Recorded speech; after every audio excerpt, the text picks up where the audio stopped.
പ്രിയപ്പെട്ട മലയാളികൾക്ക് ഹൃദയം നിറഞ്ഞ സ്വാഗതം. എന്നും എപ്പോഴും പുതിയ കാര്യങ്ങൾ പഠിക്കുക, പുതിയ കാര്യങ്ങളെക്കുറിച്ച് അറിയുക എന്നൊക്കെ പറയുന്നത് എന്നെ സംബന്ധിച്ചും നിങ്ങളെ സംബന്ധിച്ചും ഏറ്റവും വിലപ്പെട്ട കാര്യമാണ്. പ്രത്യേകിച്ച് ഭാരതം അഭിമാനത്തോടെ സൂര്യൻ്റെ തൊട്ടടുത്ത് പോയി എത്തി നിൽക്കുന്ന ഈ കാലത്ത് സോളാർ ഓരോ വീടുകളിലും വരേണ്ടതിൻ്റെ ആവശ്യകതയെക്കുറിച്ച് ഇപ്പോഴും നമുക്കറിയില്ല. നമുക്ക് ISROയെ കുറിച്ചറിയാം, ആദിത്യ പ്രോജക്റ്റിനെ കുറിച്ചറിയാം, സൂര്യൻ്റെ തൊട്ടടുത്ത് നമ്മൾ എത്തിച്ചേർന്ന ഡേറ്റ് ഉൾപ്പെടെ അറിയാം. നമ്മളൊരു പക്ഷേ PSC പരീക്ഷയ്ക്ക് അത് എഴുതുകയും ചെയ്യും. പക്ഷേ സോളാറിനെ കുറിച്ചുള്ള വിവരങ്ങൾ ഏതെങ്കിലും ഒന്ന് ആരോടെങ്കിലും ചോദിച്ചാൽ നമ്മളിപ്പോഴും ബബ്ബയാണ് അല്ലേ. ഇന്ന് അത്തരം ഈ പറഞ്ഞ പോലെ ക്ലിയർ അല്ലാത്ത കാര്യങ്ങളൊക്കെ ഒന്ന് മാറ്റുക എന്നതാണ് വരവിൻ്റെ ഉദ്ദേശം.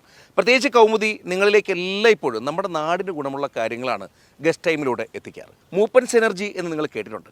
ഒരുപക്ഷെ എനർജി കൺസർവേഷൻ്റെ രംഗത്ത് തന്നെ ഈ പറഞ്ഞ പോലെ വെറ്ററൻസ് എന്നൊക്കെ പറയാൻ പറ്റുന്ന ഒരു പേരാണ് അവരുടേത്. പ്രിയപ്പെട്ട സുഹൃത്തും സഹോദരനും കൂടിയായ മുഹമ്മദ് ഫയാസ്.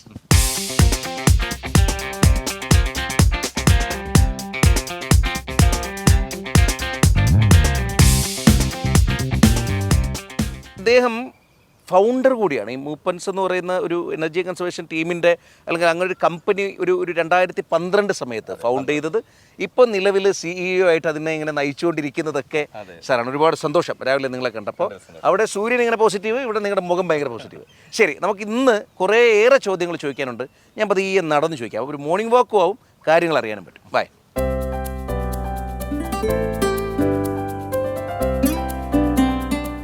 എൻ്റെ മനസ്സിലും ഇപ്പോൾ ഇത് കണ്ടുകൊണ്ടിരിക്കുന്നവരുടെ മനസ്സിലുമൊക്കെ സോളാർ എന്നത് എന്തോ ഒരു വലിയ കാര്യമാണ്. അത് വലിയ കാര്യമാണ്.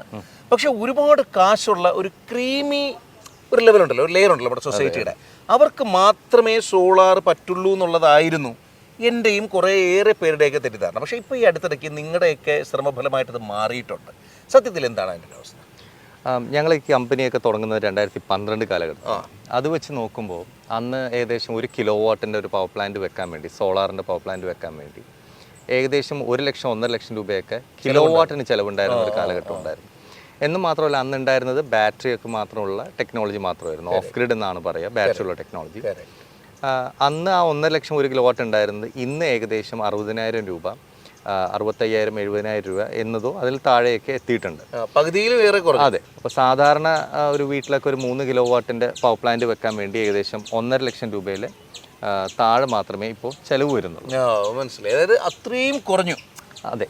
അതായത് ഈ പ്രൊഡക്ട്സിൻ്റെ വിലയും കുറഞ്ഞു, അതിനനുസരിച്ച് തന്നെ ക്വാളിറ്റിയും പുതിയ ടെക്നോളജിയൊക്കെ വരികയും ചെയ്തു.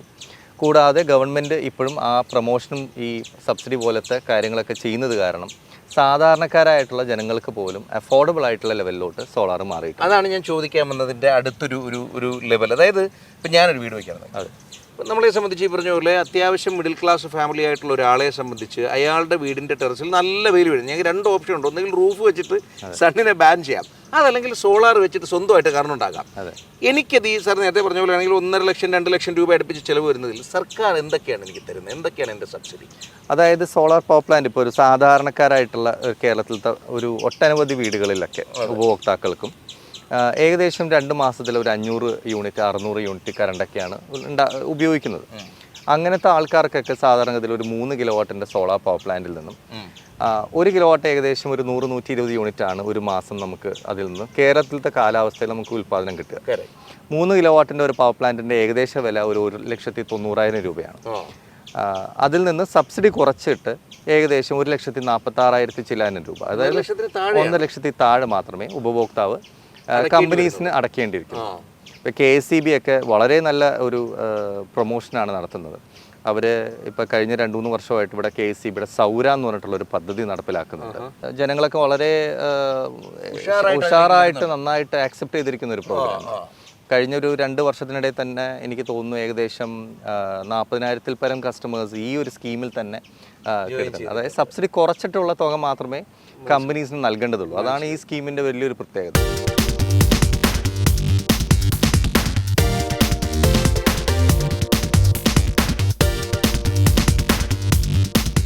കേരളത്തിനകത്ത് എത്രയോ ഓണ്ടർപ്രണേഴ്സ്, പ്രത്യേകിച്ച് സ്റ്റാർട്ടപ്പ് മിഷനൊക്കെ വന്നതിന് ശേഷം അത്യാവശ്യം കാലിബറുള്ള ടാലൻ്റ് ഉള്ളവർക്കൊക്കെ സ്വന്തമായൊരു ഓഫീസ് എന്ന് പറയുന്ന സ്വപ്നമൊക്കെ നടന്നൊരു കാലഘട്ടത്തിലാണ് നമ്മളുള്ളത്. അപ്പോൾ ഇതേ സാധ്യതകൾ ഓഫീസിലേക്ക് നമുക്ക് വ്യാപിപ്പിക്കാൻ പറ്റുന്നതാണെന്ന് എനിക്കിപ്പോൾ കേട്ടപ്പോൾ തോന്നി. ഈ സോളാർ പ്രോഡക്റ്റുകൾ എന്താണ് അതിൻ്റെ ഒരു സാധ്യത? റൂഫ് ഏരിയ സ്വന്തമായിട്ട് കിട്ടുക എന്നുള്ളതാണ്. സോളാർ വെക്കാൻ വേണ്ടി നമുക്ക് വെയിൽ കിട്ടണമല്ലോ, സൂര്യപ്രകാശം കിട്ടണം. അത് ഉള്ള സ്ഥാപനങ്ങളിലെല്ലാം സോളാർ വെക്കുന്നത് വളരെ ലാഭകരമാണ്. ഈവൻ റെസിഡൻഷ്യൽ ആയിട്ടുള്ള കൺസ്യൂമേഴ്സ്, ഗാർഹിക ഉപഭോക്താക്കളെക്കാളും കൂടുതൽ ലാഭവും മെച്ചവും കിട്ടുന്നത് ആക്ച്വലി കമേഴ്ഷ്യൽ കസ്റ്റമേഴ്സിന്. കാരണം അവർക്ക് അവരുടെ ടാരിഫ് റേറ്റ് KSEBക്ക് അവർ കൊടുക്കുന്ന പെർ യൂണിറ്റ് കറണ്ട് കാശ് എന്ന് പറയുന്നത് കമ്പാരിറ്റീവ്ലി വളരെ കൂടുതലാണ്. നമ്മൾ ഗാർഹിക ഉപഭോക്താക്കൾ 5 രൂപ 6 രൂപ 7 രൂപ 8 രൂപ ലെവലിലോട്ടൊക്കെ പരമാവധി എത്തിയാൽ കമേഴ്ഷ്യൽ കസ്റ്റമേഴ്സ് 9 രൂപ 10 രൂപ ലെവലിലൊക്കെ ഒരു യൂണിറ്റിന് കൊടുക്കുന്ന കൺസ്യൂമേഴ്സാണ്. അത്തരം കൺസ്യൂമേഴ്സിന് നമ്മൾ സോളാർ സ്ഥാപിച്ചു കഴിഞ്ഞാൽ ഏകദേശം 4 മുതൽ 5-6 വർഷത്തിനകം തന്നെ മുടക്ക് മുതൽ തിരിച്ചു കിട്ടുന്ന രീതിയിൽ ബ്രേക്ക് ഇവനാവും. ആ ബ്രേക്ക് ഇവൻ ആകുന്നതിന് ഒരു പ്രധാനപ്പെട്ട ഒരു ഘടകം പ്രോഫിറ്റ് മേക്കിംഗ് ആയിട്ടുള്ള കമ്പനീസിന് ഒക്കെ income tax depreciation, accelerated depreciation കിട്ടുന്നുണ്ട്. നമ്മൾ മുടക്ക് മുതലിൻ്റെ ഏകദേശം 40% തുക നമുക്ക് ഇൻകം ടാക്സിൽ ഡിപ്രീസിയേഷനായിട്ട് ഫസ്റ്റ് ഇയർ തന്നെ ക്ലെയിം ചെയ്യാം. അതെ. ഏറ്റവും കൂടുതൽ സാധാരണക്കാരൻ എത്തി നിൽക്കുന്ന അല്ലെങ്കിൽ അവന് ഏറ്റവും ഇഷ്ടമുള്ളൊരു ഏരിയ എന്ന് പറയുന്നതാണല്ലോ റെസ്റ്റോറൻ്റ് അടുത്ത് എന്ന് പറയുന്നത്. അവിടെയൊക്കെ നിങ്ങൾക്ക് ഈസി ആയിട്ട്, ഇത് എത്രമാത്രം ശരിയാണല്ലോ അദ്ദേഹം പറയും, നിങ്ങൾക്ക് ഈസി ആയിട്ട് ഗ്യാസിനെ റീപ്ലേസ് ചെയ്തിട്ട് ഇൻഡക്ഷൻ കുക്കർ വെച്ച് പാകം ചെയ്യാം അല്ലേ? നമ്മൾ സോളാർ പാനൽ വെച്ചാൽ നിങ്ങൾക്ക് ഗ്യാസിൻ്റെ ഇപ്പോഴത്തെ പൊള്ളുന്ന വില മാറ്റാൻ പറ്റുന്നിടത്തോളം നിങ്ങൾക്ക് സ്വന്തമായിട്ട് എനർജി പ്രൊഡ്യൂസ് ചെയ്യാൻ പറ്റുമെന്നുള്ളൊരു വലിയ പ്ലസ് ഉണ്ട് അതിനകത്ത്. അതെ. ഈ ഗാർഹിക ഉപഭോക്താക്കളായിക്കോട്ടെ, ഈ ചെറിയ റെസ്റ്റോറൻറ്റ്സ് ആയിക്കോട്ടെ, സോളാറിലോട്ട് മാറിക്കഴിഞ്ഞാലുള്ള ഒരു വലിയൊരു ലാഭം എന്ന് പറയുന്നത് LPG ഗ്യാസ് സിലിണ്ടറിൻ്റെ ലാഭമാണ്. മാസം 1000 രൂപയും അല്ലെങ്കിൽ 2 സിലിണ്ടറോ അല്ലെങ്കിൽ 1.5 മാസം കൂടുമ്പോൾ ഒരു സിലിണ്ടർ, ഒരു മാസത്തിലൊക്കെ ഒരു സിലിണ്ടറൊക്കെ ഉപയോഗിക്കുന്ന ആൾക്കാർക്ക് എക്സ്ട്രാ 4000-5000 രൂപയ്ക്ക്, ഞാൻ നേരത്തെ 3 കിലോവാട്ടിൽ ഞാൻ പറഞ്ഞു 4000-5000 രൂപയുടെ കറണ്ട് ബില്ല് ലാഭിക്കാൻ പറ്റും. അത് കൂടാതെ ഏകദേശം ഒരു 1000 രൂപ LPG ഗ്യാസ് സിലിണ്ടറിൻ്റെ ചെലവിലും ലാഭിക്കുന്ന ഇഷ്ടംപോലെ കസ്റ്റമേഴ്സ് ഉണ്ട്. അപ്പോൾ ഞങ്ങളെപ്പോലത്തെ കമ്പനീസൊക്കെ പല ഇതും അതുകൊണ്ട് തന്നെ ഇൻഡക്ഷൻ കുക്കറൊക്കെ പരമാവധി സോളാർ വെച്ച് കഴിഞ്ഞാൽ ഇൻഡക്ഷൻ കുക്കറിലോട്ട് കുക്കിംഗ് മാറ്റാൻ വേണ്ടി നമ്മൾ പറയാറുണ്ട്. ഇതൊരു ജനങ്ങൾക്കുള്ള മാസമുള്ള സാമ്പത്തികമായിട്ടുള്ള ഒരു മെച്ചം വിട്ടിട്ട് വളരെ നോൺ പൊല്യൂട്ടിംഗ് ആയിട്ടുള്ള, അതായത് തീരെ എക്കോ ഫ്രണ്ട്ലി ആയിട്ടുള്ള ഒരു ഗ്രീൻ ആയിട്ടുള്ള മലിനീകരണം ഒന്നും തീരെ ഇല്ലാത്ത ഒരു ഇതാണ് ഈ പറഞ്ഞ ഇൻഡക്ഷൻ കുക്കറിലോട്ട് മാറുന്നു, LPG നിന്ന് ഇൻഡക്ഷൻ കുക്കറിലോട്ട് മാറുന്നു എന്നൊക്കെ പറയുന്നത്. നമുക്കിപ്പോൾ സോളാർ വെച്ചു എന്ന് വെച്ചോളൂ, നമ്മുടെ വീട്ടിൽ സോളാർ വെച്ചു. അപ്പോൾ എനിക്ക് ആ സോളാർ വഴി ഉണ്ടാകുന്ന ഒരു ഗുണം എൻ്റെ ഇന്ധനക്ഷമതയ്ക്ക് ലാഭിക്കുക എന്നുള്ളതാണ്. രണ്ടാമത്തെ ഗുണം, എനിക്ക് കൂടുതൽ കറണ്ട് ഉൽപ്പാദിപ്പിച്ചാൽ എനിക്കത് KSEBക്ക് കൊടുക്കാൻ പറ്റും എന്ന് ഞാൻ കേട്ടിട്ടുണ്ട്. നമ്മൾ ഉൽപ്പാദിപ്പിക്കുന്ന സോളാറിൽ നിന്ന് ഉൽപ്പാദിപ്പിക്കുന്ന കറണ്ടിനേക്കാളും കുറവാണ് നമ്മൾ നമ്മുടെ വീട്ടിൽ ഉപയോഗിക്കുന്നത് എങ്കിൽ, നമ്മുടെ സ്ഥാപനത്തിൽ ഉപയോഗിക്കുന്നതെങ്കിൽ ആ കറണ്ട് അത് നമ്മൾ KSEBയിലോട്ട് എക്സ്പോർട്ട് ചെയ്യുന്നു. അങ്ങനെ നമുക്ക് അങ്ങോട്ട് കൊടുക്കാൻ പറ്റും. അതിന് KSEB ഒരു വില നൽകുന്നുണ്ട്. അപ്പോൾ അത് എല്ലാ മാസം വെച്ചിട്ടല്ല, അത് വർഷത്തിലാണ് അത് കാൽക്കുലേറ്റ് ചെയ്തിട്ട് KSEB നമുക്ക് ഒരു തുകയായിട്ട് അതിനെ തരും. ഒരു യൂണിറ്റിന് എനിക്ക് തോന്നുന്നു ഇപ്പോൾ 2 രൂപ 80 പൈസയോ 2 രൂപ 69 പൈസ ഏകദേശം ആ റേഞ്ചിലാണ് നിൽക്കുന്നത്. അത് ഓരോ കൊല്ലത്തിലും നമ്മുടെ ഇവിടുത്തെ റെഗുലേറ്ററി കമ്മീഷൻ അതിൻ്റെ തുക മാറ്റി നിശ്ചയിക്കുകയും അത് നമ്മൾ ഒരു ഉൽപ്പാദനം നടത്തുകയും നമ്മൾ ഉപയോഗിക്കുകയും കൂടാതെ നമ്മൾ അത് തന്നെ വിൽക്കുകയും ചെയ്യുക എന്നുള്ള ഒരു ആസ്പെക്റ്റ് ആണ് ഉള്ളത്. അതുകൊണ്ട് തന്നെ സോളാറിൽ നിന്ന് ഉൽപ്പാദിപ്പിക്കുന്ന ഒരു യൂണിറ്റ് വൈദ്യുതി പോലും വേസ്റ്റായി പോകുന്നില്ല. നമ്മൾ ഉപയോഗിച്ചില്ല എന്നുള്ളത് കൊണ്ട് വേസ്റ്റായി പോകുന്നില്ല. നമ്മൾ അടുത്ത മാസം ചിലപ്പോൾ സോളാറിലത്തെ ഉൽപ്പാദനത്തേക്കാൾ കൂടുതലാണ് നമ്മുടെ ഉപഭോഗമെങ്കിൽ, വൈദ്യുതി ഉപയോഗമെങ്കിൽ, ആ സമയത്ത് നമുക്ക് ആ എക്സസ് അവിടെ ബാങ്കിൽ കിടക്കുന്നുണ്ടല്ലോ, നമ്മുടെ ബാങ്ക് ചെയ്ത് കിടക്കുന്ന ആ സോളാർ നമുക്ക് രണ്ടാമത്തെ മാസം ഉപയോഗിക്കാൻ പറ്റും. മനസ്സിലായി. ചിലപ്പോൾ അപ്പം നമുക്ക് ഈ തണുപ്പുള്ള കാലാവസ്ഥകളൊന്നും നമ്മൾ ചിലപ്പോൾ വീട്ടിൽ AC ഉപയോഗിക്കുന്നുണ്ടാവും. പക്ഷെ ആ സമയത്തൊക്കെ ഉള്ള ഉൽപ്പാദനമൊക്കെ അവരുടെ അക്കൗണ്ടിൽ കിടക്കുകയും ജാനുവരിയിൽ കഴിഞ്ഞ് കഴിഞ്ഞാൽ ഫെബ്രുവരി മാർച്ച് മാസങ്ങളിലൊക്കെ ഉള്ള വേനൽക്കാലമാകുന്ന സമയത്ത് നമ്മൾ AC ഒക്കെ ഉപയോഗിക്കുമ്പോൾ നമ്മൾ സോളാറിൽ ആ മാസം ഉൽപ്പാദിപ്പിക്കുന്നതിനേക്കാൾ വളരെ കൂടുതലായിരിക്കും നമ്മൾ ഉപയോഗിക്കുന്നതെങ്കിൽ പോലും പണ്ടത്തെ മാസത്തെ അവിടെ അക്കൗണ്ടിൽ കിടക്കുന്ന വൈദ്യുതി നമുക്ക് തിരിച്ച് ഉപയോഗിക്കാൻ പറ്റും. ഇലക്ട്രിക് വെഹിക്കിൾസ് ഒരുപാട് വരികയാണ്. നമ്മുടെ സംസ്ഥാന സർക്കാർ തന്നെ അത് അവതരിപ്പിക്കുന്നു, കേന്ദ്ര സർക്കാർ അവതരിപ്പിക്കുന്നു, ഓരോ സ്വകാര്യ കമ്പനികളും ഈ പറഞ്ഞ പോലെ കൂടുതലായിട്ട് ഇലക്ട്രിക് വെഹിക്കിൾസിലേക്കൊക്കെ മാറും. അവിടെ സോളാറിൻ്റെ സാധ്യത നമ്മൾ കരുതുന്നതിനേക്കാൾ കൂടുതലാണെന്നാണ് എൻ്റെ ഒരു മനസ്സിലാക്കൽ. എന്താണ് നമ്മൾ സോളാർ പവർ പ്ലാന്റ് വെക്കുക എന്ന് പറയുന്നത് മിക്കവാറും ഇലക്ട്രിക് വെഹിക്കിൾ ഓണേഴ്സ് ഇപ്പോൾ ചെയ്യുന്നുണ്ട്. അതായത് അവർക്ക് ഫ്രീ ആവും. അതായത് നമ്മൾ പെട്രോളും ഡീസലും നമ്മൾ കയ്യിൽ നിന്ന് കാശെടുത്ത് കൊടുക്കുന്നു, അല്ലെങ്കിൽ ഒരു ഇലക്ട്രിക് വെഹിക്കിൾ സാധാരണഗതിയിൽ നമ്മൾ കറണ്ടിൽ നിന്ന് ചാർജ് ചെയ്യുമ്പോൾ കറണ്ട് ബില്ല് കൂടുന്നു. സാധാരണ ഒരു ഇലക്ട്രിക് വെഹിക്കിൾ വെച്ച് കഴിഞ്ഞാൽ എന്തായാലും മാസം അത്യാവശ്യം നന്നായിട്ട് ഇലക്ട്രിക് വെഹിക്കിൾ ഉപയോഗിക്കുന്ന ആൾക്കാരാണെങ്കിൽ 200 യൂണിറ്റൊക്കെ എന്തായാലും കൂടുതലായിട്ടൊരു ഉപയോഗം വരും. 200-300 യൂണിറ്റൊക്കെ കൂടുതൽ വരാം ഉപയോഗം അനുസരിച്ച് ഇലക്ട്രിക് വെഹിക്കിളിൻ്റെ. ആ ഉപയോഗം പൂർണ്ണമായും സോളാറിൽ നിന്ന് ഉൽപ്പാദിപ്പിക്കുന്ന കറണ്ട് ആകുമ്പോൾ ഇലക്ട്രിക് വെഹിക്കിളുടെ ഉപയോഗം കംപ്ലീറ്റ് ഫ്രീ ആവുകയാണ്. മനസ്സിലായി. വളരെ എല്ലാ വിധത്തിലും എൻവയോൺമെന്റൽ ഫ്രണ്ട്ലിയാണ്. അതാണ് ഞാൻ പറഞ്ഞത്. അതായത് ഇത് 2-3 ഗുണങ്ങൾ ചെയ്യുന്നുണ്ട്. ഒന്ന്, നമുക്ക് സാമ്പത്തികമായിട്ട് വളരെയേറെ ഫ്രീ ആയിട്ടുള്ള ഒരു പരിപാടിയാണ്. 2, നമ്മൾ നമ്മുടെ പ്രകൃതിയോട് വളരെയേറെ സൗഹാർദ്ദത്തോടെ മാറുന്ന ഒരു അന്തരീക്ഷത്തിലേക്ക് നമ്മുടെ വാഹനം ഉൾപ്പെടെ മാറും. അതെ. മൂന്നാമത്തത്, ഒരു പുതിയ തലമുറയ്ക്ക് നമ്മളൊരു മെസ്സേജ് കൊടുക്കാം. അതായത് അങ്ങനെ ഒരു സാധ്യത ഉണ്ട് അതിനകത്ത്. അതായത് വരുന്ന തലമുറയ്ക്ക് നമ്മൾ കാണിച്ചു കൊടുക്കുകയാണ്, നമ്മൾ ഈ പറഞ്ഞതുപോലെ തന്നെ ഭൂമിയിൽ നിന്ന് കുഴിച്ചെടുത്തുകൊണ്ടിരുന്ന വളരെ പ്രഷ്യസ് ആയിട്ടുള്ള ഇന്ധനത്തിന് പകരം നമുക്കൊരു ഭാവി ഇന്ധനമുണ്ടെന്നും അത് വളരെ ഫ്രീ ആണെന്നും ഒരു മെസ്സേജ് നമ്മൾ അവരിലേക്ക് പാസ് ഓൺ ചെയ്യണം. അങ്ങനെ 3 കാര്യങ്ങളുണ്ട്. പലപ്പോഴും ഇപ്പോൾ ഇത് കണ്ടുകൊണ്ടിരിക്കുന്നൊരു സാധാരണക്കാരനായ വിമർശന ബുദ്ധിയുള്ള മലയാളി, നമ്മൾ എപ്പോഴും അങ്ങനെയാണല്ലോ, നമുക്കൊരു കാര്യത്തിനെ കൂടുതലായിട്ട് അറിയാൻ ഇഷ്ടമാണെന്നുള്ളതുകൊണ്ട് തന്നെ നമ്മൾ അതിനെ വിമർശിക്കുകയും ചെയ്യും, നിരൂപണം എന്നത് ഹെൽത്തി ക്രിറ്റിസിസം ആണത്. അത് സോഷ്യൽ മീഡിയയിലൊക്കെ വരുമ്പോൾ പല ഭാഷകളിലേക്ക് മാറുന്നുണ്ടെങ്കിലും പലപ്പോഴും ഞാൻ ചോദിച്ച് കേട്ടിട്ടുള്ളൊരു ചോദ്യമാണ്, എവിടേക്കോ വായിച്ചിട്ടുള്ളൊരു ചോദ്യമാണ്, നമ്മൾ സോളാറിനെ സർക്കാർ ഒരുപാട് പ്രൊമോട്ട് ചെയ്യുന്നു എന്ന് പറയുന്നെങ്കിലും സർക്കാർ സംവിധാനങ്ങളുടെ റൂഫ് ടോപ്പുകളിൽ ഈ സാധനം കാണാനില്ല, എന്തുകൊണ്ട്? അതായത് കുറച്ച് ഇപ്പോൾ മെഡിക്കൽ കോളേജിൽ അടുത്തിടയ്ക്ക് തിരുവനന്തപുരം മെഡിക്കൽ കോളേജിൽ കറണ്ട് പോവുകയും സർജറി മുടങ്ങുകയൊക്കെ ചെയ്യുന്നൊരു സാഹചര്യം വന്നു. ആ സമയത്ത് ഉയർന്നു വന്നൊരു TV ചർച്ചയിൽ ഞാനും പങ്കെടുത്തതാണ്. ആ സമയത്തുണ്ടായൊരു വലിയ, എനിക്ക് ഭയങ്കര ഒരു ജെനുവിൻ ചോദ്യമായിട്ട് തോന്നി, അങ്ങനൊരു സോളാർ പ്ലാന്റ് അവിടെ ഉണ്ടായിരുന്നെങ്കിൽ നമുക്ക് ഈ പറഞ്ഞ പോലെ ഇങ്ങനൊരു അവസ്ഥ ഉണ്ടാകാൻ പറ്റില്ല. സാറിന് ഇത്രയും വർഷത്തെ എക്സ്പീരിയൻസ് വെച്ചിട്ട് ഞാനതിൻ്റെ വിമർശനം ചോദിക്കുന്നതല്ല, അതിൻ്റെ പ്രായോഗിക ബുദ്ധിമുട്ടുകൾ എന്തായിരിക്കുമെന്ന ക്യൂരിയോസിറ്റി കൊണ്ട് ചോദിക്കുന്നതാണ്. സർക്കാർ സ്ഥാപനങ്ങളിൽ നന്നായിട്ട് സോളാർ പ്രൊമോട്ട് ചെയ്യുന്നുണ്ട്. ഇപ്പം അനേർട്ട് പോലെ അല്ലെങ്കിൽ ഇപ്പോൾ ട്രിവാൻഡ്രത്ത് തന്നെ എടുത്ത് നോക്കിയാൽ ഇപ്പോൾ ഒരു സോളാർ സിറ്റി എന്ന് പറഞ്ഞൊരു പ്രൊജക്ട് ട്രിവാൻഡ്രത്ത് നടക്കുന്നുണ്ട്. ട്രിവാൻഡ്രത്തുള്ള ഒരുവിധം എല്ലാ ഗവൺമെൻറ് ബിൽഡിങ്ങുകളുടെ മുകളിലും സോളാർ പവർ പ്ലാന്റുകൾ വെക്കുന്നുണ്ട്. കൂടാതെ കേരളത്തിലത്തെ പല ഇപ്പോൾ KSEBയുടെ ഒക്കെ പല സബ് സ്റ്റേഷൻസിൽ ഓൾറെഡി സോളാർ വെച്ചിട്ടുണ്ട്. കേരളത്തിലത്തെ പല പഞ്ചായത്ത് വില്ലേജ് ഓഫീസുകളിലും ഒക്കെ മെല്ലെ സോളാർ അങ്ങനെ അത്യാവശ്യം ഒരു പ്രൊമോഷനൊക്കെ നടക്കുന്നുണ്ട്. അപ്പോൾ ഗവൺമെൻറ് സപ്പോർട്ട് ചെയ്യുന്നില്ല എന്നുള്ളൊരു അഭിപ്രായം എനിക്കില്ല.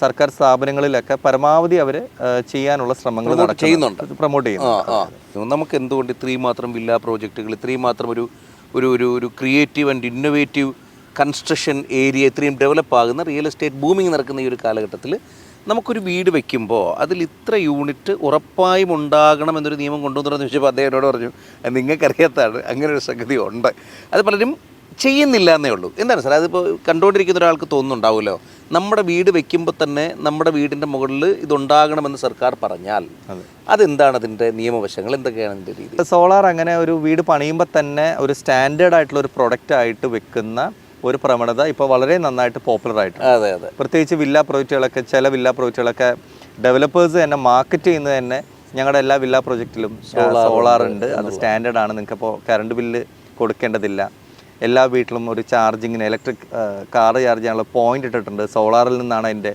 കറണ്ട് ഉൽപ്പാദനം നടക്കുന്നത്, അപ്പോൾ നിങ്ങൾക്ക് കറണ്ടും അതും വമ്പൻ മാർക്കറ്റിംഗ് ആണ്.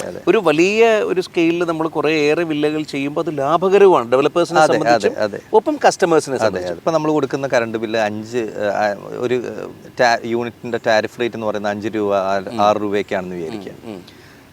നമ്മളിപ്പോൾ ഈ കാണുന്ന ഓരോ വർഷത്തിലും കറണ്ടിൻ്റെ ബില്ലിൻ്റെ എമൗണ്ട് കൂടുന്നുണ്ട്, ടാരിഫ് റേറ്റ് കൂടുന്നുണ്ട്. നമ്മൾ പെർ യൂണിറ്റ് നമ്മൾ കറണ്ടിന് കൊടുക്കുന്ന ടാരിഫ് റേറ്റ് കൂടി വരുന്നു. അതിനുള്ള ഒരു നമ്മൾ ഇനി അതിൻ്റെ ഒരു എക്സ്പെക്റ്റേഷൻ മുന്നോട്ട് പോകുമ്പോൾ ഒരു എക്സ്പെക്റ്റേഷൻ എന്ന് വെച്ചാൽ അത് വീണ്ടും കൂടി വരാനുള്ള സാധ്യത മാത്രമേ. കാരണം എല്ലാ സാധനങ്ങളുടെയും ഡിമാൻഡിനും സപ്ലൈക്കും അനുസരിച്ചിട്ടാണ് ഒരു സാധനത്തിൻ്റെ വില കൂടുകയോ കുറയുകയോ ചെയ്യുക. ഒരു AC ഒരു വീട്ടിൽ വെക്കുമ്പോൾ അതിന് മുമ്പ് AC ഇല്ലാത്തൊരു വീടാണെങ്കിൽ AC വരുന്നത് കൊണ്ട് മാത്രം അത് അത്യാവശ്യം ഒരു രാത്രി മാത്രം ഉപയോഗിക്കുകയാണെങ്കിൽ പോലും അത്രയും നാൾ ഉപയോഗിച്ച കറണ്ടിൻ്റെയൊക്കെ ഇരട്ടി കറണ്ട് ബില്ല് വരികയാണ്, അല്ലെങ്കിൽ എനർജി ചാർജ് അത്രയും ഒരൊറ്റ AC കൊണ്ട് വരികയാണ്.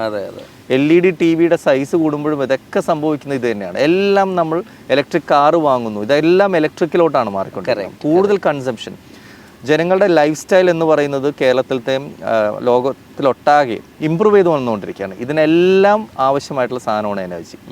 ഇത് എല്ലാം ഇപ്പോൾ ഇലക്ട്രിസിറ്റിയിലോട്ട് മാറിക്കൊണ്ടിരിക്കുന്നു. പണ്ട് ഗ്യാസും പെട്രോൾ ഡീസൽ എന്നൊക്കെ പറയുന്നതൊക്കെ വന്നു, കൽക്കരിയിൽ നിന്നുള്ളതൊക്കെ മാറി ആഗോളതാപനം ഇങ്ങനത്തെ ഇൻ്റർനാഷണൽ ഇഷ്യൂസൊക്കെ കാരണം ഇതെല്ലാം ഇലക്ട്രിസിറ്റിയിലോട്ട് മാറിക്കൊണ്ടിരിക്കും.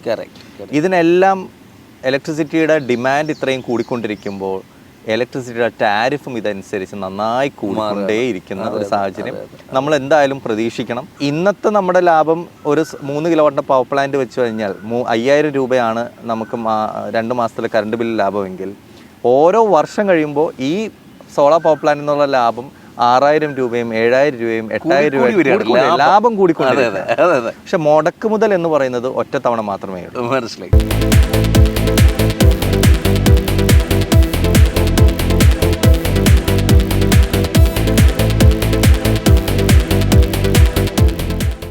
നമ്മളെ സാറേ ഇത്രയും നേരം സത്യത്തിൽ ഇതിൻ്റെ പോസിറ്റീവ് മാത്രമാണ് പറഞ്ഞത്. അതെ അല്ലേ, നമ്മൾ ഭയങ്കര പോസിറ്റീവായിരുന്നു. നമ്മൾ ഇത്രയും നേരം സംസാരിച്ചത് കംപ്ലീറ്റ്ലി ഭയങ്കര പോസിറ്റീവായിരുന്നു. പക്ഷേ ഒരു മലയാളിയെ സംബന്ധിച്ച് നമ്മളൊരു കാര്യം അറിയുമ്പോൾ അതിൻ്റെ നെഗറ്റീവ് സൈഡ് കൂടി അറിഞ്ഞില്ലേ നമുക്കൊരു തൃപ്തിയില്ലല്ലോ. അപ്പോൾ ഇതിൻ്റെ നെഗറ്റീവായിട്ട് ഞാൻ കേട്ടിട്ടുള്ളൂ, എൻ്റെ അറിവ് പറയാം, എൻ്റെ അറിവ് വളരെ ലിമിറ്റഡ് ആണ്, നിങ്ങളെ സംബന്ധിച്ച് ഇത് നന്നായിട്ട് പഠിച്ചിട്ടുള്ള ആളാണ്. അപ്പോൾ ഈ സാധനത്തിൻ്റെ മെയിൻ്റനൻസ്, അതായത് ഇപ്പോൾ നമ്മൾ അറ്റ് എ ടൈം പൈസ കൊണ്ട് വയ്ക്കുന്നു, എന്നിട്ട് നമ്മൾ സോളാർ നമ്മുടെ വീടിൻ്റെ പുറത്ത് വെച്ചു, അതിനുശേഷം നമുക്ക് ഇങ്ങനെ ലാഭത്തോട് ലാഭം, നമ്മുടെ ചിലവ് കുറയുന്നു എന്നൊക്കെയാണ് നമ്മൾ ഇത്രയും നേരം സംസാരിച്ചത്. പക്ഷേ ഇതിൻ്റെ മെയിൻ്റനൻസ് ഏതെങ്കിലും തരത്തിലുള്ളൊരു ഹിഡൻ കോസ്റ്റ് ഉൾപ്പെടുന്ന സാധനമാണോ? എൻ്റെ സംശയം കൊണ്ട് ചോദിച്ചാണ്. സാറിൻ്റെ അഭിപ്രായം എന്താണ്? അപ്പോൾ നമ്മൾ ബാറ്ററി ഇല്ലാത്ത സോളാറിനെ സംബന്ധിച്ചിടത്തോളം മൂവിങ് പാർട്സോ കെമിക്കൽ റിയാക്ഷനോ അങ്ങനത്തെ കാര്യങ്ങളൊന്നുമില്ല എന്നുള്ളത് കൊണ്ട് തന്നെ നല്ല ഒരു ലൈഫുള്ള ഒരു പ്രൊഡക്റ്റാണ്. പരമാവധി കംപ്ലൈൻ്റ് ഒന്നും ഇല്ലാത്ത നല്ല ലൈഫുള്ള ഒരു പ്രൊഡക്റ്റാണ്. ഇവിടെ വെക്കുന്ന എല്ലാ സോളാർ പവർ പ്ലാന്റുകൾക്കും ഏകദേശം എല്ലാ കമ്പനീസും 5 വർഷത്തെ കംപ്ലീറ്റ് വാറണ്ടി കൊടുക്കുന്നുണ്ട്. അതായത് മാനുഫാക്ചറിങ് ഡിഫക്ട്സിനൊക്കെ എഗെയിൻസ്റ്റ് ഉള്ള വാറണ്ടി കൊടുക്കുന്നുണ്ട്. വളരെ കംപ്ലൈൻറ്റ് കുറഞ്ഞ ഒരു പ്രൊഡക്റ്റാണ് കമ്പാരിറ്റീവ്ലി. റിസ്ക് എന്ന് പറയുന്നത് അല്ലെങ്കിൽ മെയിൻ്റനൻസ് എന്നൊക്കെ പറയുന്ന ആസ്പെക്റ്റിനെ കുറിച്ച് പറയുകയാണെങ്കിൽ നമ്മൾ സോളാർ പാനൽ ലൈറ്റ് വീഴുമ്പോൾ മാത്രമാണല്ലോ ഉൽപ്പാദനം നടക്കുന്നത്. അതെ. അപ്പോൾ പൊടി പിടിക്കുകയൊക്കെ ആണെങ്കിൽ ഇടയ്ക്കിടയ്ക്ക് ഒന്ന് ക്ലീൻ ചെയ്യുന്നത് നല്ലതായിരിക്കും. പിന്നെ ഉള്ള റിസ്ക് എന്ന് പറയുന്നത് നമ്മുടെ പുറത്ത് വെക്കുന്ന റൂഫ് ടോപ്പിൽ വെക്കുന്ന ഒരു പ്രൊഡക്റ്റ് ആയതുകൊണ്ട് ലൈറ്റ്നിങ്, ഇടിമിന്നലൊക്കെ ഏൽക്കാനുള്ള സാധ്യത കമ്പാരിറ്റീവ്ലി നമ്മുടെ വീടിൻ്റെ ഉള്ളിലുള്ള വേറൊരു ഇലക്ട്രോണിക് പ്രൊഡക്റ്റിനേക്കാളും കമ്പാരിറ്റീവ്ലി കൂടുതലായിരിക്കും. അവിടെയാണ് നല്ലൊരു കമ്പനിയെ നിങ്ങൾ തിരഞ്ഞെടുക്കുമ്പോൾ ഉള്ള അഡ്വാൻറ്റേജ്. നല്ല സാങ്കേതിക മികവുള്ള ആളുകളൊക്കെ ഡിസൈൻ ചെയ്തിട്ടുള്ള ഒരു സോളാർ പവർ പ്ലാന്റ് ആണെങ്കിൽ നല്ല ലൈറ്റ്നിങ് അറസ്റ്റേഴ്സും പ്രോപ്പറായിട്ടുള്ള എർത്തിങ്ങും അങ്ങനത്തെ എല്ലാ സേഫ്റ്റി ഡിവൈസസും ഈ പറഞ്ഞ സർച്ച് പ്രൊട്ടക്ഷൻ ഡിവൈസസ് പോലത്തെ പ്രൊഡക്ട്സ് ഒക്കെ വെച്ചിട്ടുണ്ടെങ്കിൽ ലൈറ്റ്നിങ്ങിൻ്റെയൊക്കെ റിസ്ക് പരമാവധി നമുക്ക് കുറയ്ക്കാൻ വേണ്ടി പറ്റും. ഇപ്പോൾ നേരത്തെ സാറ് പറഞ്ഞു ഇതൊരു നല്ല കമ്പനിയെ സമീപിക്കേണ്ടതിൻ്റെ ഒരു ആവശ്യമുണ്ട്. എൻ്റെ മനസ്സിൽ ഒബ്വിയസ്ലി നിങ്ങളുടെ കമ്പനിയാണ് പോയത്. ഇപ്പോൾ ഒരു കസ്റ്റമർ നിങ്ങളിലേക്ക് വന്നാൽ ഈ പറയുന്നതിൽ എന്തൊക്കെയാണ് നിങ്ങൾ പ്രൊവൈഡ് ചെയ്യുന്നത്, മൂപ്പൻസ് എനർജി പ്രൊവൈഡ് ചെയ്യുന്നത്? ഞാൻ നേരത്തെ പറഞ്ഞു 5 വർഷം കംപ്ലീറ്റ് സിസ്റ്റം വാറണ്ടി കൊടുക്കുന്നു. പിന്നെ ടെക്നിക്കലായിട്ടുള്ള കുറേ സേഫ്റ്റി ആസ്പെക്ട്സും അങ്ങനത്തെ ഡിസൈനിലൊക്കെ ഉള്ള കുറേ ആസ്പെക്ട്സ് ഒക്കെ നോക്കേണ്ട ഒരു ടെക്നോളജി പ്രൊഡക്റ്റ് ആണ് സോളാർ എന്ന്. അതുകൊണ്ട് തന്നെ നല്ല സോളാർ കമ്പനിയെ തിരഞ്ഞെടുക്കുമ്പോൾ നിങ്ങൾ എപ്പോഴും നോക്കേണ്ടത് എന്ന് വെച്ചിട്ടുണ്ടെങ്കിൽ നല്ല ടീം അവർക്കുണ്ടോ, എത്ര വർഷമായി അവർ ഇവിടെ ഫീൽഡിൽ നിലനിൽക്കുന്നത്, അവർ ലോങ് ടേമിൽ തന്നെ ഉണ്ടാവാൻ സാധ്യതയുള്ള കമ്പനിയാണ്. നമ്മളെപ്പോഴും കാണുന്നത് പല കമ്പനികളും തുടങ്ങുന്നു, പിന്നെ കുറച്ച് വർഷങ്ങൾ കഴിയുമ്പോൾ ചിലപ്പോൾ അവർ നിലനിൽക്കാത്ത സാഹചര്യങ്ങളൊക്കെ ഉണ്ട്. കാരണം ഇത് 5 വർഷം ഫുൾ വാറണ്ടി കിട്ടേണ്ടതും ആഫ്റ്റർ സെയിൽ സർവീസ് സപ്പോർട്ട് എന്ന് പറയുന്നത് വളരെ മുഖ്യമായിട്ടുള്ള ഇതാണ്.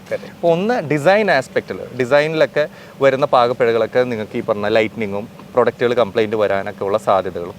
നല്ല ഒരു കമ്പനി കുറേ വർഷങ്ങളായിട്ട് നിലനിൽക്കുന്ന ഏതൊരു കമ്പനിയും നിങ്ങൾ തിരഞ്ഞെടുത്താലും കിട്ടുന്ന ഒരു അഡ്വാൻറ്റേജ് എന്ന് പറയുന്നത് അവർക്ക് ആ പ്രൊഡക്റ്റ് കമ്പനീസുമായിട്ടുള്ള ബന്ധങ്ങളും അത്രയും വർഷങ്ങളായിട്ടുള്ളത് കൊണ്ട് തന്നെ എന്തെങ്കിലും ഒരു കംപ്ലൈൻറ്റ് വന്നു കഴിഞ്ഞാൽ നല്ല ടെക്നിക്കലി ക്വാളിഫൈഡ് ആയിട്ടുള്ള ടീം അതത് കമ്പനീസിനുണ്ടാവും. ഞങ്ങളുടെ കമ്പനിക്ക് ഏകദേശം 15ഓളം എഞ്ചിനീയേഴ്സ് തന്നെ ഫുൾ ടൈം ആയിട്ട് ടെക്നിക്കൽ ആസ്പെക്ട്സും ഡിസൈൻ ആസ്പെക്റ്റിന് വേണ്ടി വർക്ക് ചെയ്യുന്നുണ്ട്. അപ്പം തലവേദന ഇല്ലാത്തൊരു പ്രൊഡക്റ്റാണ് ജനറലി സോളാർ. പക്ഷേ അത് നല്ലൊരു കമ്പനിയെ തിരഞ്ഞെടുത്ത് കഴിഞ്ഞാൽ നമുക്ക് ഇൻസ്റ്റാൾ ചെയ്യുമ്പോൾ മാത്രമല്ല ഭാവിയിലും നമുക്കൊരു തലവേദന ഇല്ലാത്ത വളരെ സന്തോഷം മാത്രം നൽകുന്ന ഒരു പ്രൊഡക്റ്റ് ആക്കി മാറ്റാൻ പറ്റും. ഈ ഒരു സോളാർ എനർജിയുടെ ഭാവി എന്താണ്?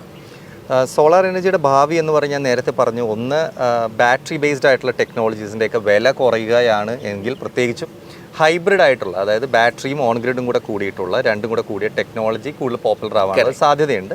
പക്ഷെ അത് ഇക്കൊല്ലോ അല്ലെങ്കിൽ അടുത്ത കൊല്ലോ ഒന്നും വരുമെന്ന് ഞാൻ പ്രതീക്ഷിക്കുന്നില്ല. ചിലപ്പോൾ അടുത്ത ഏതാനും വർഷങ്ങൾ വരുമായിരിക്കും.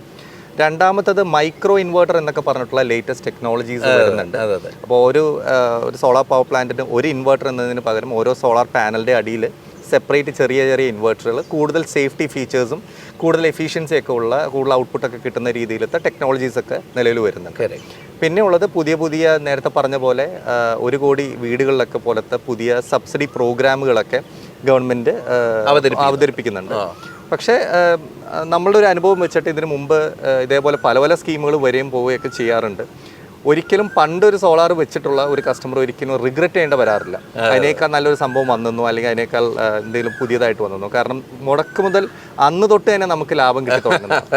നമ്മൾ ഭാവിയിലത്തെ ഒരു കൂടിയൊരു ലാഭവും പ്രതീക്ഷിച്ചിട്ട് ഇന്നത്തെ ഒരു തീരുമാനം വൈകിപ്പിക്കുന്ന ഒരു പ്രവണത പൊതുവേ സോളാറിൽ കാണാറില്ല. പ്രത്യേകിച്ച് കേരളത്തിലത്തെ ജനങ്ങൾ എന്ന് വെച്ചാൽ വളരെ എഡ്യൂക്കേറ്റഡ് ആയിട്ടുള്ള മോഡേൺ ടെക്നോളജിയൊക്കെ വളരെ നന്നായി ഇൻഡെപ്ത് ആയിട്ട് റിസർച്ച് ചെയ്ത് തിരഞ്ഞെടുക്കുകയും അത് പിന്നെ വളരെ ഹാപ്പി ആയിട്ട് കൂടുതൽ അപ്ഗ്രേഡ് ഒക്കെ ചെയ്യുന്ന ഒരു പ്രവണതയാണ് കാണാറ്.